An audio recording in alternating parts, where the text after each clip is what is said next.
Selamat datang di Jelajah Kuliner bersama saya Maria Sukamto. 欢迎收听美食无国界. Apa kabar teman-teman Jiker? Semoga sehat selalu jiwa dan raga. Hari ini kita masih tetap menjelajahi jalanan di Taiwan dan kita akan membahas makanan yang dulu dianggap makanan orang miskin. Ada hal yang menarik tentang makanan. Semakin sederhana sebuah makanan, kadang justru semakin panjang kenangannya. Dan lucunya, banyak makanan yang hari ini dianggap tradisional, unik, bahkan mahal sekali, justru dulu adalah makanan orang miskin. Makanan yang lahir karena keterbatasan, karena musim yang sulit, karena orang-orang harus bertahan hidup dengan bahan yang sedikit. Tetapi, dari keterbatasan itu, manusia menciptakan rasa. Dan mungkin itu sebabnya, makanan-makanan sederhana sering terasa begitu mengena di hati. Teman-teman pencinta jelajah kuliner, hari ini kita akan berjalan-jalan ke dapur-dapur lama, ke meja makan sederhana, ke masa ketika orang tidak memasak untuk gaya hidup, melainkan untuk bertahan hidup. Dan anehnya, dari makanan-makanan sederhana itulah kadang lahir rasa yang paling dirindukan oleh manusia. Banyak resep terkenal di dunia sebenarnya lahir bukan dari kemewahan, melainkan dari kekurangan.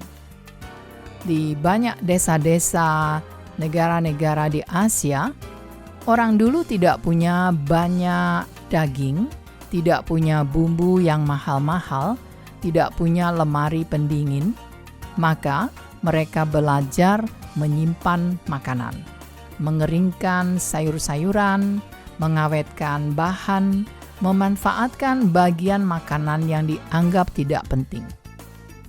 Dan dari situlah lahir banyak makanan tradisional, seperti sayuran kering mei cai, yaitu mei kan cai, sayur asin yang dikeringkan perlahan, atau tong cai, kubis yang diawetkan.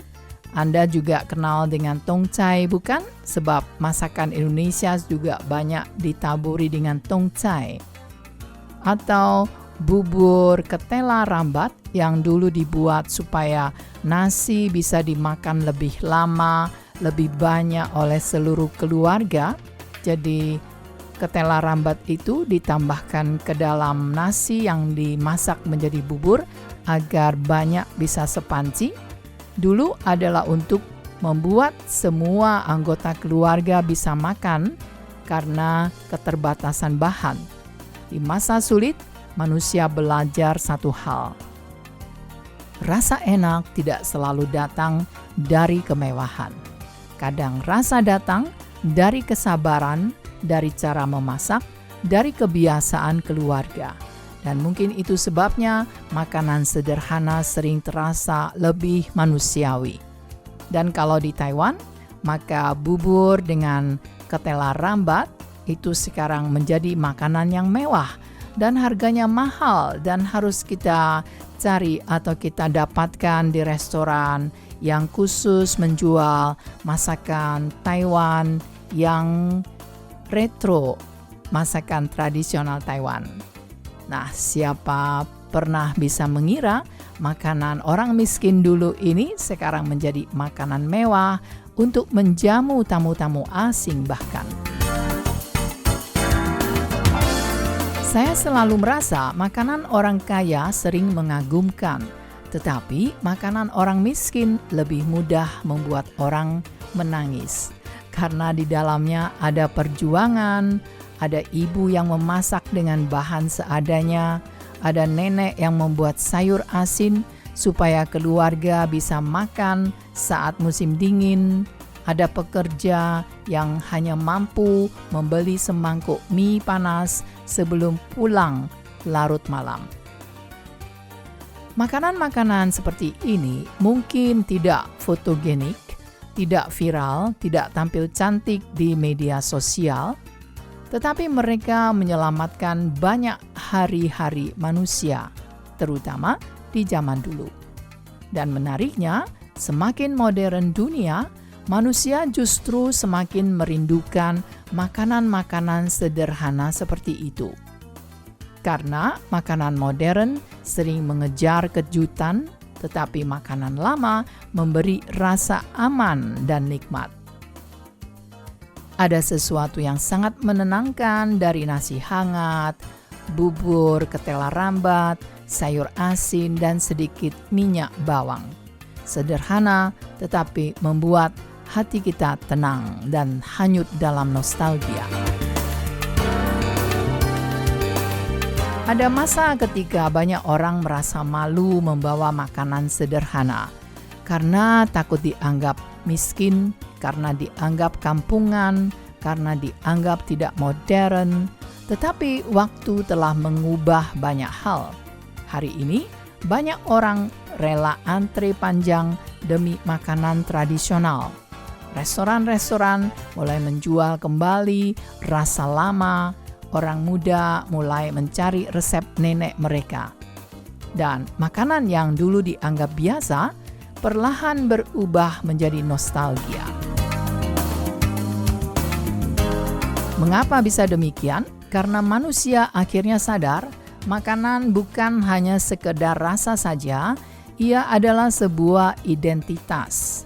Jadi ketika seseorang atau satu orang Taiwan makan meikan cai, mungkin yang dimakannya bukan hanya sayur kering tersebut saja, melainkan ingatan tentang desa, tentang nenek, tentang kakeknya, tentang keluarga Hakka yang ia sudah tidak bisa melafalkan dialek Hakka, tentang dapur kecil yang penuh uap masakan nenek. Ketika seseorang makan bubur ketela rambat, mungkin yang dirindukan bukan ketela rambat itu sendiri, melainkan suasana pagi sederhana bersama keluarga, nenek di desa terpencil, di pinggir sawah, dan mungkin itu sebabnya beberapa makanan sederhana terasa lebih mewah daripada makanan mahal. Karena yang dibeli bukan bahan makanannya, tetapi adalah sebuah kenangan yang tak terbeli. Kalau bisa saya katakan, manusia modern sedang merindukan kesederhanaan. Saya merasa semakin dunia menjadi rumit, manusia semakin mencari hal-hal sederhana, termasuk dalam makanan. Kita hidup di zaman penuh pilihan. Ada makanan fusion, ada dessert yang viral, ada restoran dengan plating seperti karya seni. Tetapi ketika hati kita sedang lelah, seringkali kita akan kembali ke rasa yang paling sederhana. Mie kuah, telur kecap, bubur, sayur asin, nasi panas dengan kecap saja. Karena tubuh manusia mungkin mencari rasa, tetapi jiwa manusia mencari ketenangan batin.